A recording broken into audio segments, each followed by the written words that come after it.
It starts about 20 to 25 years before you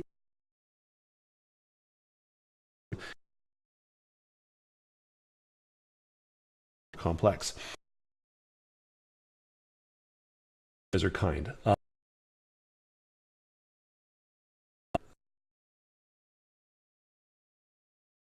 On this sodium potassium ATPase, basically turns on the pump. So it's like having a water pump that pulls water back into the body when you plug it in, and insulin essentially plugs it in. And the more insulin you make, the more you're plugged in. I'm horribly insulin resistant. I produce 10 times the insulin in response to a simple piece of bread. So if I eat a piece of bread, my body thinks I ate the whole dang loaf.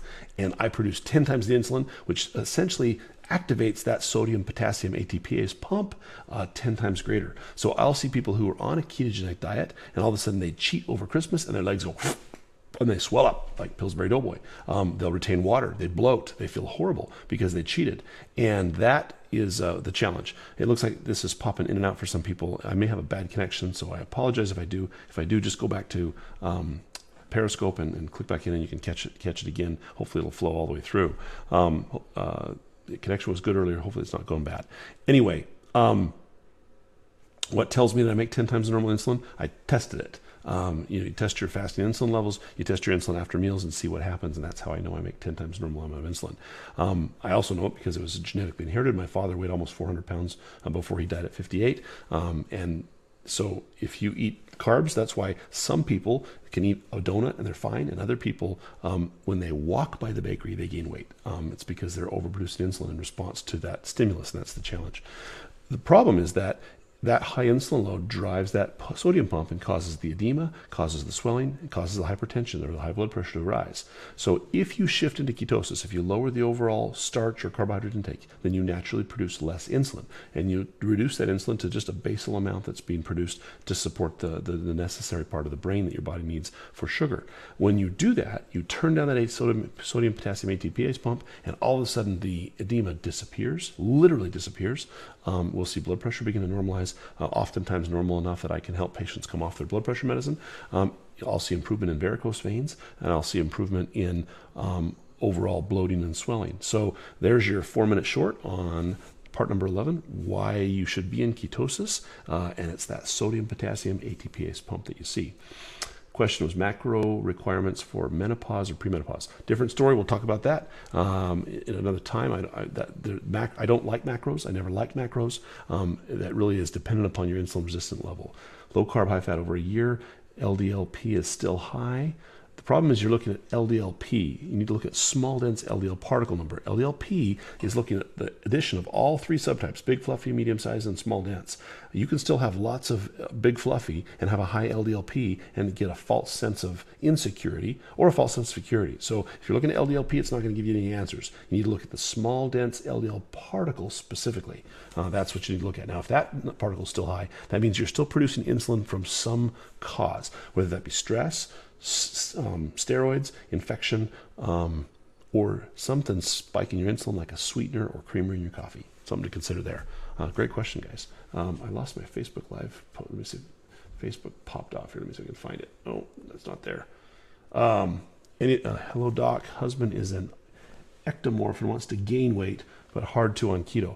Actually, it's not. He just needs to be lifting weights, increasing his fat intake enough to stabilize testosterone, and with the resistance training, weight gain comes right back up when he maintains his fat at a low level. So it shouldn't be hard. It really shouldn't be. So it shouldn't be a challenge in that regard. Let me see if I can pull up Facebook Live here. I know there's questions on there that were popping up. There we go. So hopefully that'll help there. Ooh. Back up, see if it pulls up. You're very welcome. Weak muscles while working out. Usually not enough fuel, or you're in that conversion phase of keto adaptation. So something to consider there. Good questions, you guys.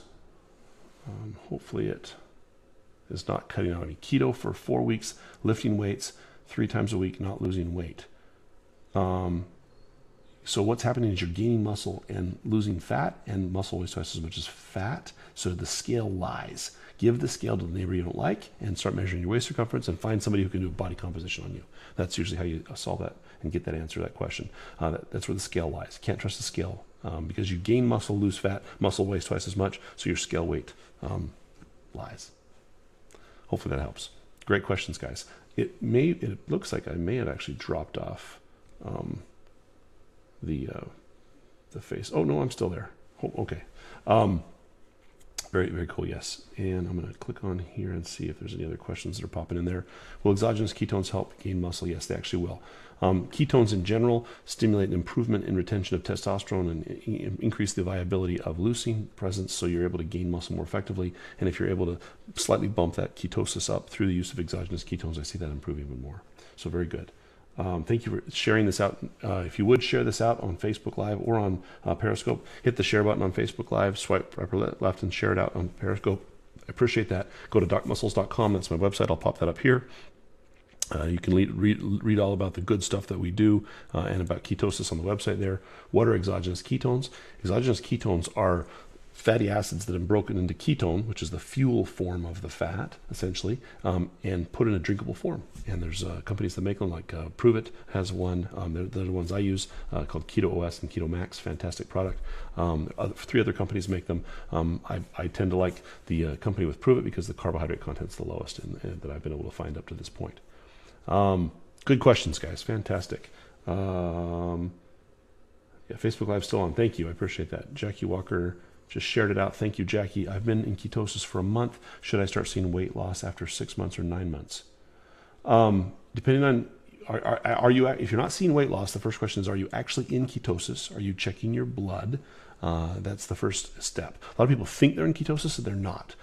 For the first 5 years being low carb, I thought I was in ketosis and I actually wasn't a lot of the time. So that's something so you got to check.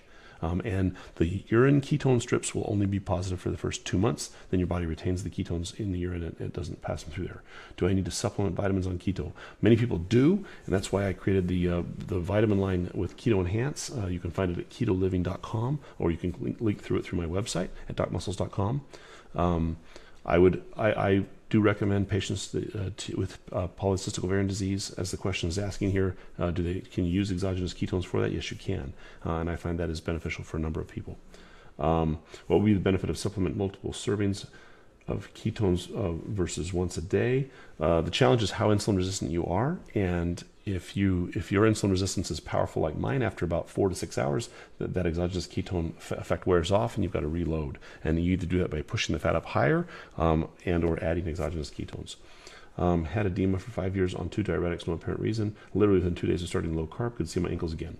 That is the amazing effect of removing insulin from the sodium potassium ATPase. Very good, very good story there, Jackie, or experience there. I appreciate you sharing that. Can exogenous ketones help with hair loss on keto?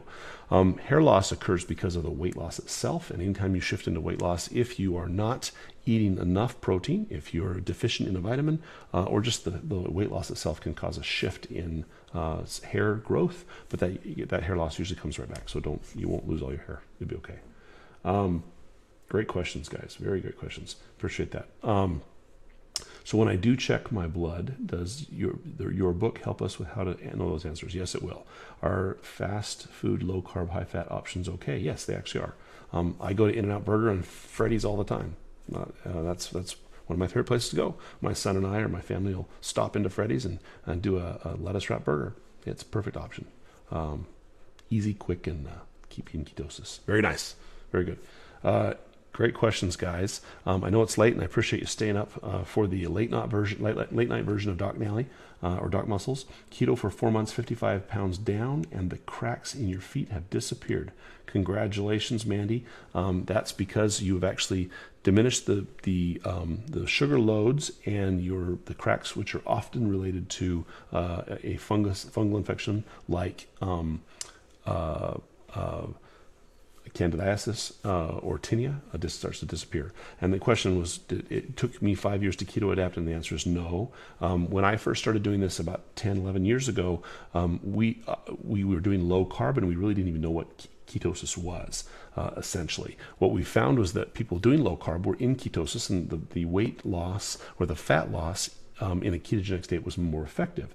And so those of us doing low carb, less than 20 grams, just assumed we were in ketosis. But as we started testing ourselves, we realized that there are other factors other than just lowering the carbs that allow one to be in or out of ketosis.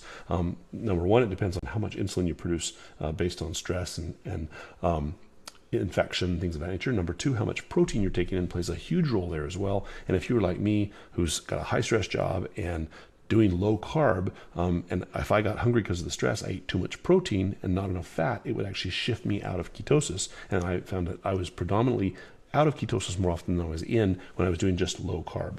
Missing Jimmy, he's not here hassling you. No, he's not. He's on a boat with his wife. He's on a nice cruise, a Star Trek cruise, I think. You look great. Have you changed something more recently in your diet? I've actually just pushed the fat up, added exogenous ketones, and actually have seen a significant reduction in my overall hunger and started listening to my body more effectively and actually feel much better. And it's late at night and I've had a long day and I still look pretty good. How many servings of OS? I usually recommend 1 to 2. I personally do 3 a day. Haircut looks great. Thank you. You are very kind, Dream7. Appreciate that. Can chronic Lyme disease interfere with ketosis? It can, because it's an infection. And so that's where I think exogenous ketones may play a role, is that it pushes that ketosis up and allows the body to shift into a ketogenic state more effectively. That's why I'm a big fan of exogenous ketones. You can get them at dynamicketones.com. There's a link on my website at docmuscles.com there as well. I find they're very effective, and you can get them through the company that offers them. Prove it. I do make a profit on sales of that, so you need to be aware of that. I just wanted to disclose that to you. But I use them myself. I've been using them for a year and a half, and it's been fantastic. So this shiny glow is probably the light you're seeing if you're on Periscope, but on Facebook Live, it's actually the ketosis. I was in digestional, I guess it's, I was diabetic for both pregnancies. Can I become diabetic on keto? If you're on keto, well, let me put it this way. A ketogenic diet reduces the risk of diabetes by 75%. You can reverse insulin resistance, which is the precursor state to diabetes, within 18 to 24 months. If you follow a ketogenic diet, and if you've had gestational diabetes, there's a 50% chance you will be a diabetic in 5 years if you do not change your diet. So yes, you need to check that out. Great questions, guys. Usually this goes 4 minutes. I'm now at 14, almost 15 minutes. What improvements have you seen by adding exogenous ketones? Oh, Mandy, you're asking great questions. Improved energy, improved fat loss, improved skin tone, improved sleep, improved cognition or ability to think clearly on your feet. I see improvement in attention deficit issues. I see improvement in memory. I see all those things. And yes, I am a doctor. I am Dr. Adam Nally. I'm a board-certified family physician and a board-certified obesity medicine specialist in the northwest corner of the Phoenix Valley, a city called Surprise. Great question. I appreciate you asking that. For those of you on Facebook Live, you can see my website. For those of you on Periscope, look at the I think it's up down low. You can see the tag where my website's at. Benefits from keto other than rheumatoid arthritis.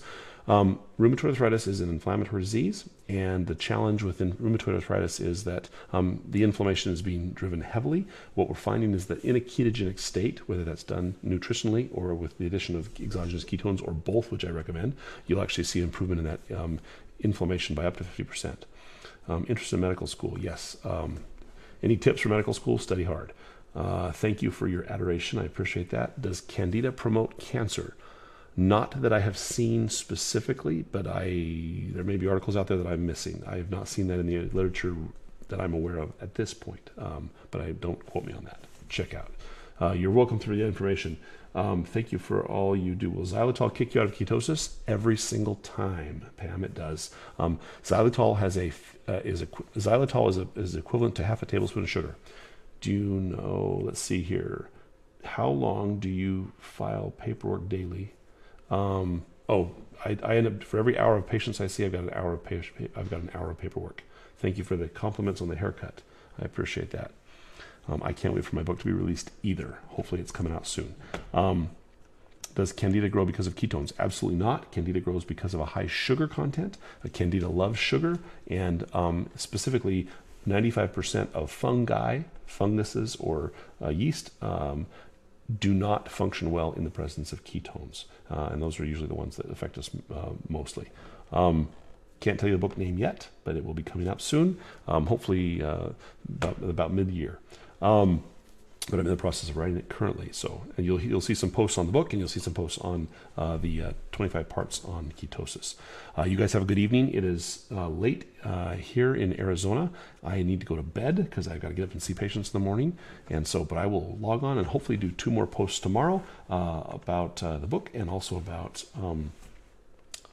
why be in ketosis. So keep the carbs low, keep the fat high. You guys get some rest, get a good night's sleep, and we'll see you on the flip side. Have a good night. Take care. Bye-bye.